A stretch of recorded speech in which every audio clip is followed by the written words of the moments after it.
Hello friends, स्वागत है आप सभी का मेरे YouTube channel SB coaching classes पर। और जैसा कि मैंने आपसे अपने पिछले वीडियो में हेलो एल्केन के जो रासायनिक गुण होते हैं उनका डिस्कशन कर लिया था। वहां पर मैंने आपको नाभिक स्नेही प्रतिस्थापन अभिक्रियाएं, विलोपन अभिक्रियाएं, अपचयन अभिक्रियाएं, ये सारी समीकरणें आपको बता दी थी। तो अगर आपने पिछले वीडियोस को नहीं देखा है तो उनको देख लीजिएगा। आज के जो हमारे डिस्कशन का टॉपिक रहेगा वो है आपका क्लोरोफॉर्म, यानी आज हमें पढ़ना है क्लोरोफॉर्म के विषय में। ये भी आपका एक हेलो एल्केन है कि नहीं? हेलो एल्केन में देखिए क्लोरोफॉर्म है, इसका फार्मूला क्या है? CHCl3। CHCl3 इसका फार्मूला है। आईयूपीएसी नाम क्या होगा? तो इसका आईयूपीएसी नाम होगा ट्राइक्लोरोमीथेन। अगर आईयूपीएसी नाम आपको इसको लिखना होगा तो लिख लीजिएगा ट्राइक्लोरोमीथेन, इसका नाम होता है ना। उसके बाद क्या है कि देखिए क्लोरोफॉर्म है, यहां पर क्लोरोफॉर्म बनाने की प्रयोगशाला विधि वगैरह आपसे पूछी जा सकती है आपके एग्जाम में, है ना। तो हमें डिस्कशन करना है इसकी प्रयोगशाला विधि के विषय में। इन पर देखिएगा कि थोड़ी सी कुछ थ्योरी क्लोरोफॉर्म के बारे में सामान्य जानकारी लिखी हुई, इसको पढ़ के मैं आपको बता देता हूं। देखिए लिखा कि क्लोरोफॉर्म की खोज 1831 में डेवी और स्वीरेन ने की थी। इसका नाम ड्यूमस ने दिया था और इसके निश्चेतक गुणों का अध्ययन सिम्पसन महोदय ने किया था, है ना। तो एक जनरल जानकारी है, निश्चेतक का मतलब होता है बेहोश करना। अब देखते हैं कि क्लोरोफॉर्म फिल्म वगैरह में दिखाते हैं ना, क्लोरोफॉर्म रुमाल में लगा करके सुंघा देते, बेहोश हो जाते लोग, है कि नहीं। तो क्लोरोफॉर्म में क्या होता है कि एक बेहोशी की प्रॉपर्टी होती है ना, बेहोश करने में इसका प्रयोग किया जाता है। तो ये है। उसके बाद देखिएगा कि क्लोरोफॉर्म बनाने की जो हमारी है प्रयोगशाला विधि। अब देखिए प्रयोगशाला विधि आपकी, है ना, डायग्राम वगैरह है, इसको ध्यान से थोड़ा सा समझिएगा क्योंकि यहाँ पर थोड़ा समझना रहता है। प्रयोगशाला में इसको बनाने के दो तरीके होते हैं, है ना। इसको बनाने के दो तरीके, एक होता है ये तरीका है कि एथिल एल्कोहल की विरंजक चूर्ण यानी ब्लीचिंग पाउडर से क्रिया द्वारा बना लेते हैं। उसके बाद दूसरा तरीका यह है कि जब ब्लीचिंग पाउडर की क्रिया एसीटोन के साथ कराते हैं तब भी क्या बनता है? क्लोरोफॉर्म बनता है ना। तो ये दो तरीके आपकी प्रयोगशाला विधि के हो जाते हैं इसको बनाने के, है कि नहीं। तो सबसे पहले जो हमें देखना है बनाने की प्रयोगशाला विधि में, सबसे पहले हमें जो इसमें मेथड पढ़ना है वो विरंजक चूर्ण की एथिल एल्कोहल से क्रिया द्वारा। तो ध्यान से देखिएगा इसको। नंबर फर्स्ट है विरंजक चूर्ण की एथिल एल्कोहल से क्रिया द्वारा, है ना। ये बात देखो, इसकी क्या है, समीकरणें इसकी मोस्ट इंपॉर्टेंट है। प्रयोगशाला विधि की जो समीकरणें हैं, कई स्टेप में रिएक्शन होती है तो वो मोस्ट इंपॉर्टेंट, इसको थोड़ा सा ध्यान से समझिएगा, है ना। चलिए देखते हैं। तो सबसे पहले हमें क्या लेना है? सबसे पहले हमें लेना है विरंजक चूर्ण। विरंजक चूर्ण मतलब bleaching powder CaOCl2, calcium oxychloride या कैल्शियम हाइपोक्लोराइड कहते हैं इसको, है कि नहीं। तो चलिए ले लेते हैं विरंजक चूर्ण को, हम ले लेते हैं यहाँ पर CaOCl2। ये आपका हो गया विरंजक चूर्ण, है ना। अब विरंजक चूर्ण की रिएक्शन वाटर के साथ करवाते, जल के साथ, है ना।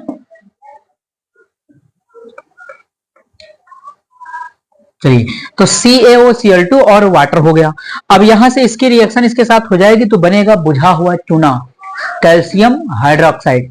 ठीक, चलिए बना देते हैं इसको CaOH का होल ट्वाइज, है ना। और बची हुई दो क्लोरीन गैस बाहर निकल जाएगी, नहीं Cl2 के रूप में निकलेगा। ये क्लोरीन गैस क्या हो जाती है, इसमें बाहर निकलती है। तो पहली रिएक्शन बिल्कुल आसान है, ब्लीचिंग पाउडर की वाटर से रिएक्शन होती है तो आपका बुझा हुआ चूना, है ना, और क्लोरीन गैस प्राप्त होती है।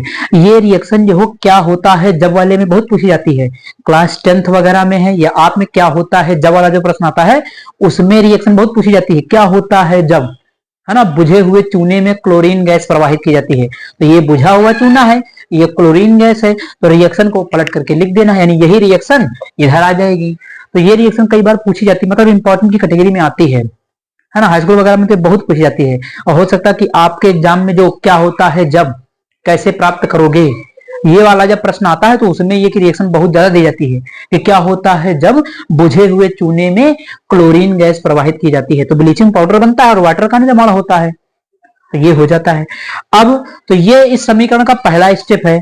उसके बाद क्या करेंगे? उसके बाद हम लेंगे एथिल एल्कोहल, और एथिल एल्कोहल के रिएक्शन करवाएंगे हम क्लोरीन के साथ।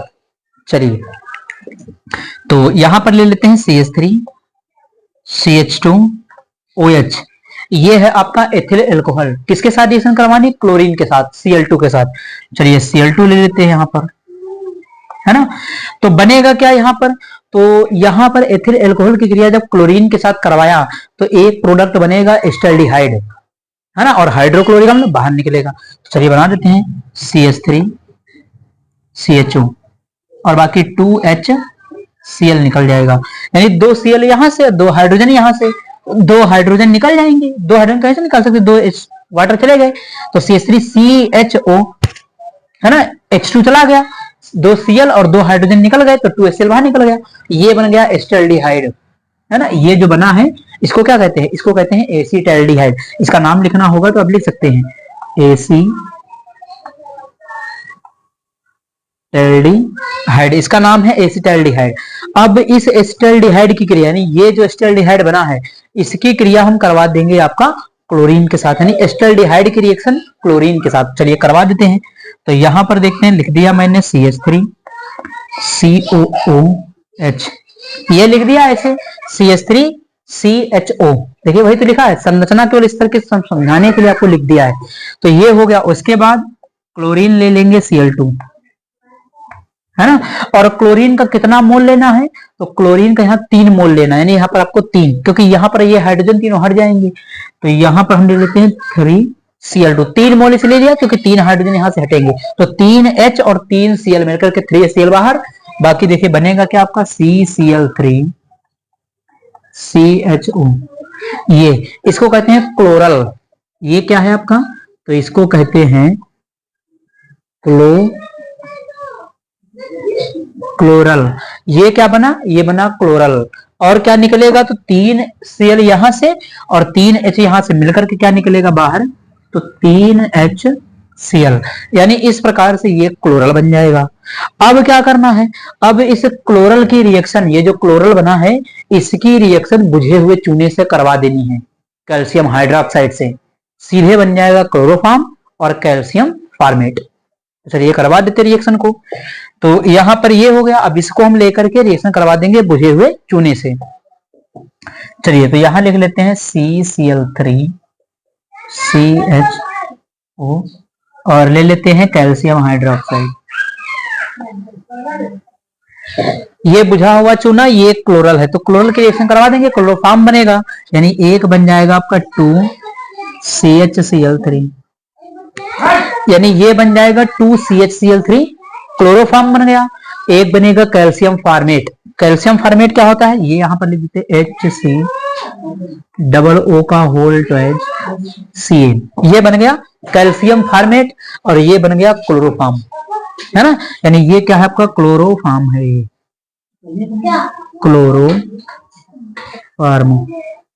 ये तो 2CHCl3 क्लोरोफॉर्म यहां बन गया, कैल्शियम फार्मेट आपका ये प्राप्त हो गया।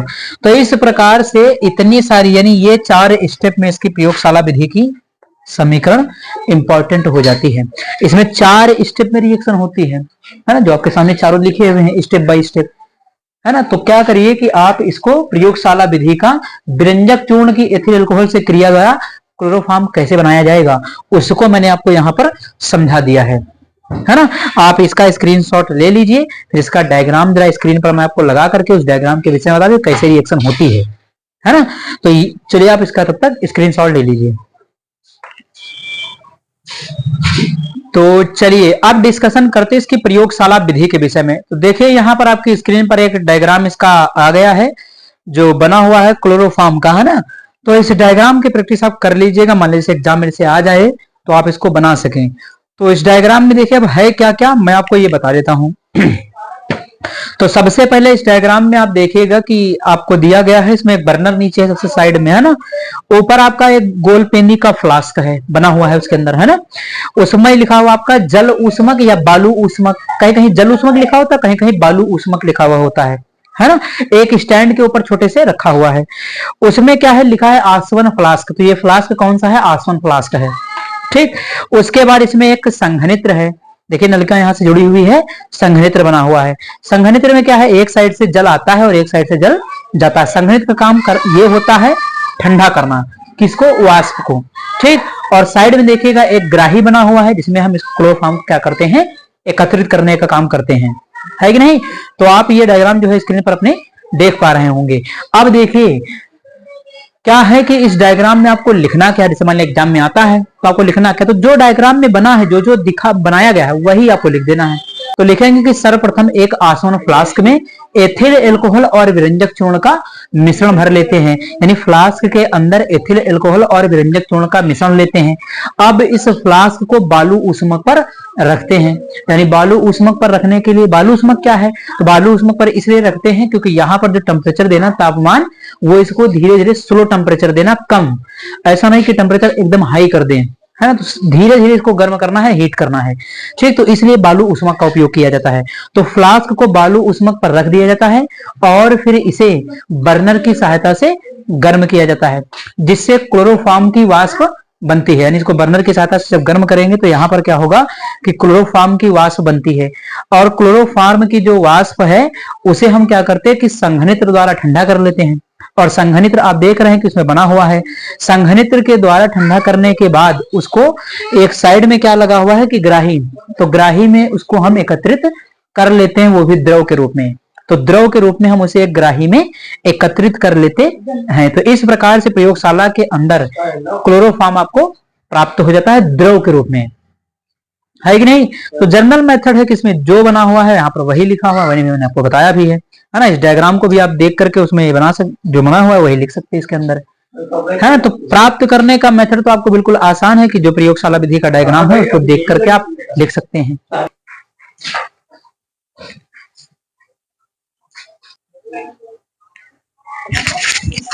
तो चलिए देख लेते हैं शोधन को, यानी प्यूरिफिकेशन। अब यहाँ ग्राही से जो क्लोरोफॉर्म प्राप्त होगा उसमें बहुत सारी अशुद्धियां होती, जैसे HCl बना था, हाइड्रोक्लोरिक अम्ल, HCl की अशुद्धि होगी।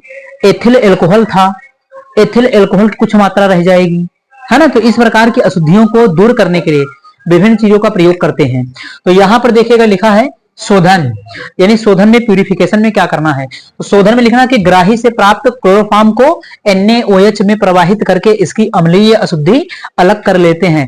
यानी क्लोरोफॉर्म के अंदर जो हाइड्रोक्लोरिक अम्ल HCl की जो अशुद्धि थी उसको हम दूर करेंगे सोडियम हाइड्रोक्साइड की सहायता से, क्योंकि वो अम्ल है, ये क्षार है।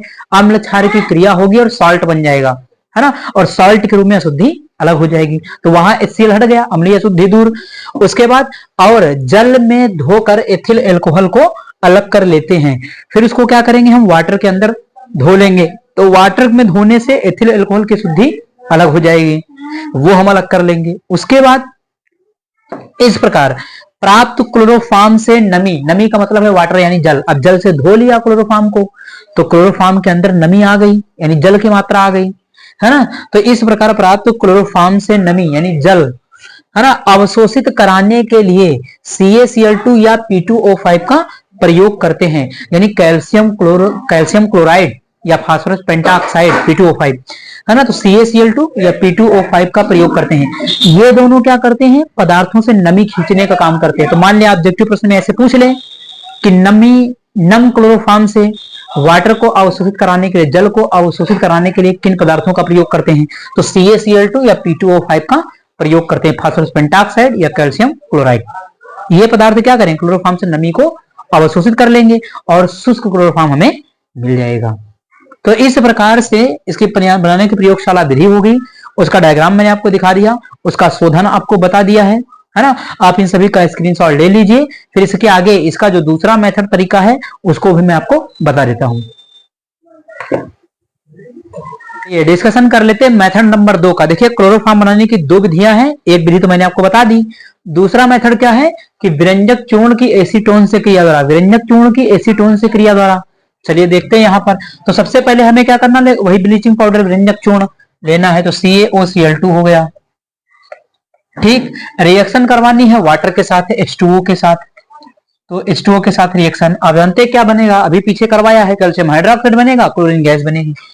तो CaOH का होल ट्वाइस और Cl2 बन जाएगा।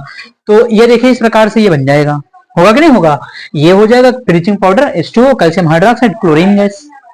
अब उसके बाद एसीटोन लेना है आपको। एसीटोन क्या है, CH3, CO और CH3।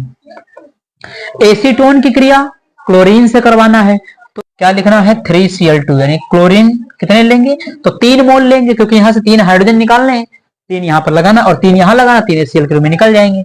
तो CCl3 CH3, देखिए ये बचेगा, ये तो वैसे ही रहा, COO ये हो गया। देखिए क्या है ये, तो यहां पर देखिए ट्राइक्लोरो एसीटोन बन जाएगा, यानी ये आपका ट्राइक्लोरो एसीटोन है। तो अब ये बन गया है, उसके बाद 3 HCl बाहर निकल जाएंगे। ठीक, तो ये बन गया ट्राइक्लोरो एसीटोन और आपका हाइड्रोक्लोरिक अम्ल। ये 6 क्यों लिया, 3 यहां क्यों लगाया? क्योंकि 3 हाइड्रोजन निकलेंगे तो 3 H के साथ 3 Cl जाएंगे, तो 3 Cl उधर चले जाएंगे और 3 Cl भी तो यहाँ ऐड करना है। तो 3 Cl जोड़ने के लिए, 3 Cl निकालने के लिए 6 Cl चाहिए, तो 2 Cl2 लिखा था, यहाँ 3 लगा दिया तो 6 हो गए। तो ये ट्राइक्लोरो एसीटोन बन गया ये।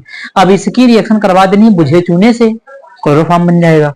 चलिए, जैसे CCl3 COCH3 और कैल्शियम हाइड्रोक्साइड बुझा हुआ चूना, है ना, क्या बनेगा? क्लोरोफॉर्म बनेगा 2CHCl3 2CHCl3 और एक बन जाएगा कैल्शियम एसीटेट, है ना। चलिए CH3 COO का होल टैग Ca, यहां पर बन जाएगा कैल्शियम एसीटेट, वहां बना था कैल्शियम फार्मेट, यहां बना कैल्शियम एसीटेट। ये क्या है? क्लोरोफॉर्म है, क्लोरोफॉर्म है। तो इस प्रकार से इसका ये दूसरा मेथड हो जाता है। ये विरंजक चूर्ण है, ये कैल्शियम हाइड्रोक्साइड है, ये आपका एसीटोन है, इसका अगर नाम लिखना चाहें तो एसीटोन, इसका नाम ट्राइक्लोरो एसीटोन।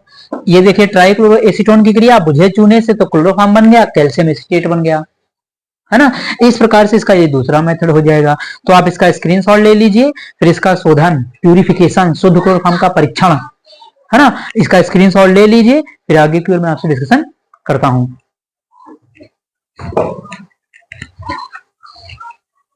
तो देखते हैं कि शुद्ध क्लोरोफॉर्म का परीक्षण। देखिए यहाँ पर परीक्षण में लिखा है, यानी ये क्लोरोफॉर्म जो इसका परीक्षण कैसे कर सकते हैं, टेस्टिंग इसकी कैसे कर सकते हैं। तो नंबर फर्स्ट लिखा है कि शुद्ध क्लोरोफॉर्म, यानी शुद्ध क्लोरोफॉर्म लिटमस पेपर के प्रति उदासीन होता है, यानी क्लोरोफॉर्म के अंदर लिटमस पेपर अगर मिलाएंगे तो कोई भी कलर चेंजेस नहीं होगा, किसी प्रकार का कोई भी परिवर्तन, कलर चेंज नहीं देखने को मिलेगा। तो क्लोरोफॉर्म अगर शुद्ध होगा तो वहां पर क्या है कि वो बिल्कुल उदासीन रहेगा, कोई रंग में परिवर्तन नहीं होगा। अगर क्लोरोफॉर्म शुद्ध नहीं होगा तो लिटमस पेपर का कलर कुछ ना कुछ चेंज हो जाएगा।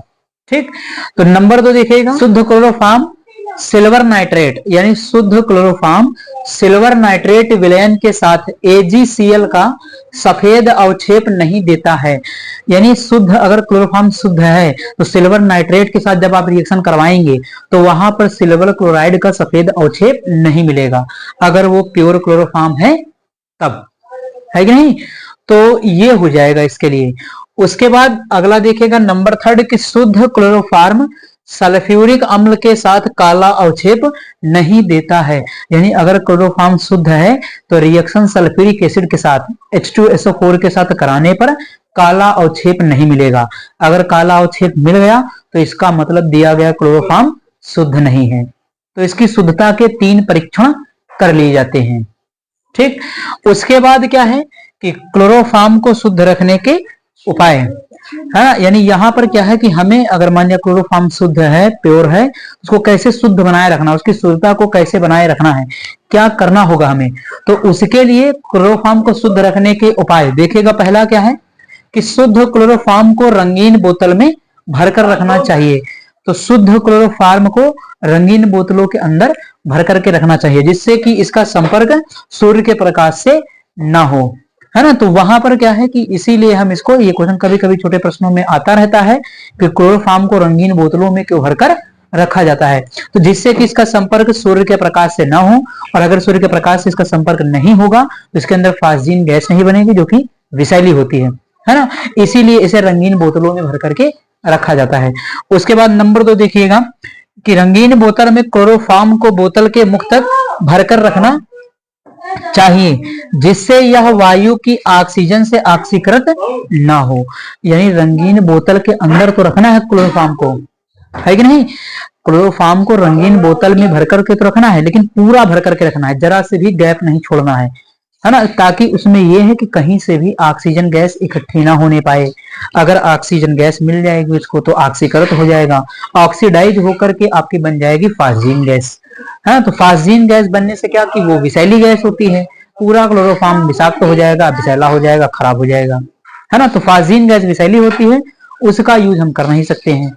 है ना, तो इसलिए क्लोरोफॉर्म को रंगीन बोतलों के पूरा मुख तक भरकर रखना चाहिए। नंबर थर्ड देखिएगा, तीसरा कि शुद्ध क्लोरोफॉर्म में एथिल अल्कोहल की कुछ मात्रा मिलाकर रखी जाती है, जिससे यह इसमें बनी फास्जीन से क्रिया करके डाई एथिल कार्बोनेट में बदल जाता है। तो क्लोरोफॉर्म के अंदर एथिल अल्कोहल की कुछ मात्रा मिलाकर के रखी जाती है। इसका कारण यह है, मान लिया कि किसी वजह से फास्जीन गैस उसके अंदर बन भी गई, है ना, तो ये क्या करेगा, एथिल अल्कोहल फास्जीन गैस से रिएक्शन करके उसे डाई एथिल कार्बोनेट में बदल देगा। और डाई एथिल कार्बोनेट एक महत्वपूर्ण यौगिक है, उसका यूज हो जाएगा कहीं ना कहीं, है कि नहीं। तो इसलिए क्लोरोफॉर्म के अंदर एथिल अल्कोहल की कुछ मात्रा को मिलाकर के रख दिया जाता है ना।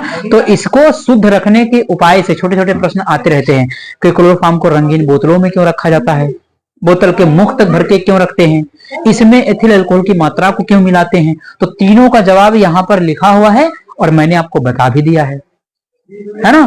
तो ये हो गया आपका क्लोरोफॉर्म।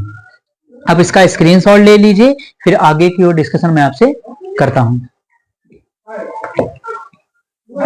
तो चलिए डिस्कशन कर लेते हैं क्लोरोफॉर्म के रासायनिक गुणों का। तो पहला देखिए क्या है, अपचयन, यानी क्लोरोफॉर्म का रिडक्शन। देखिए क्लोरोफॉर्म का जो रिडक्शन है वो जिंक और हाइड्रोक्लोरिक अम्ल की उपस्थिति में होता है। उसके अलावा जिंक और वाटर की उपस्थिति में भी इसका अपचयन होता है, लेकिन दोनों के प्रोडक्ट क्या है, अलग अलग। एक में डाइक्लोरोमीथेन बनता है, एक में मीथेन बनता है। तो चलिए यहां पर ले लेते हैं। तो ये हो गया क्लोरोफॉर्म। उसके बाद हाइड्रोजन आपको ऐड करवाना, 2 हाइड्रोजन यहां पर लिख देते हैं। चलिए 2 H हो गए, और जिंक है ऑब्लिक HCl, यानी अम्लीय माध्यम में जिंक के साथ अपचयन करवाएंगे क्लोरोफॉर्म का, तो यहां पर आपको जो मिल जाएगा वो डाइक्लोरोमीथेन बन जाएगा, एक HCl बाहर निकल जाएगा। तो चलिए लिख लेते हैं यहाँ पर CH2 Cl2, ये हो गया, और एक HCl बाहर। ये डाइक्लोरोमीथेन है, ये आपका क्लोरोफॉर्म है, और ये अपचयन करवा दिया। अपचयन का मतलब हाइड्रोजन का जुड़ना, तो एक हाइड्रोजन यहाँ पर जाकर के जुड़ जाएगा तो CH2 हो जाएगा, और H और Cl निकल कर बाहर कर निकल जाएगा। तो ये आपके दोनों H खर्च, एक निकालने में खर्च हो गया, जुड़ने में खर्च, दोनों H। दूसरा देखिए क्या है, CHCl3, यहां पर ले लेंगे 6 हाइड्रोजन, और ये करवा देंगे जिंक और वाटर की उपस्थिति में। तो यहाँ 6 हाइड्रोजन, तीनों क्लोरीन निकालना ना, 3 क्लोरीन और 3 H, 3 HCl बाहर, और 3 जोड़ने के लिए हाइड्रोजन, है ना। तो यहाँ पर 3 जुड़ जाएंगे तो बन जाएगा CH4, और यहां से 3 निकालेंगे तो 3HCl, यानी 3 Cl यहां से हटाना है, तो 3 Cl के लिए 3H, तो 3H तो 3 Cl बनकर के निकल जाएगा यहाँ पर, और 3 H जुड़ जाएंगे इसके अंदर, तो ये बनेगा मीथेन। तो ये तो हो गया अपचयन। ठीक, अगली समीकरण जो आती सिल्वर चूर्ण के साथ अभिक्रिया, नंबर 2 है, ये इंपॉर्टेंट रिएक्शन है आपकी, आती है कि सिल्वर चूर्ण के साथ क्रिया, सिल्वर चूर्ण के साथ क्रिया। अब ये सिल्वर चूर्ण के साथ कैसे होगी, चलिए देखिएगा। यहां पर ले लिया CHCl3 और यहां पर Ag, और यहां लिख लिया Cl3CH, ये समझाने के लिए। तो 3 Cl यहां से, 3 Cl यहां से, 6 Cl है, तो 6 Ag भी होना चाहिए, तो यहां 6 Ag कर देंगे और यही आपका निकल जाएगा। तो क्या बनेगा आपका C2H2, एसिटिलीन, 1 2 कार्बन, C2H2, तो ये बन जाएगा एसिटिलीन, ये एसिटिलीन बन जाएगा, और 6 AgCl बाहर निकल जाएगा, 6 AgCl। ये रिएक्शन हो जाएगी इसके अंदर, यानी सिल्वर चूर्ण के साथ ये रिएक्शन होगी। उसके बाद अगली जो रिएक्शन है वो है आपके एसीटोन से क्रिया, एसीटोन से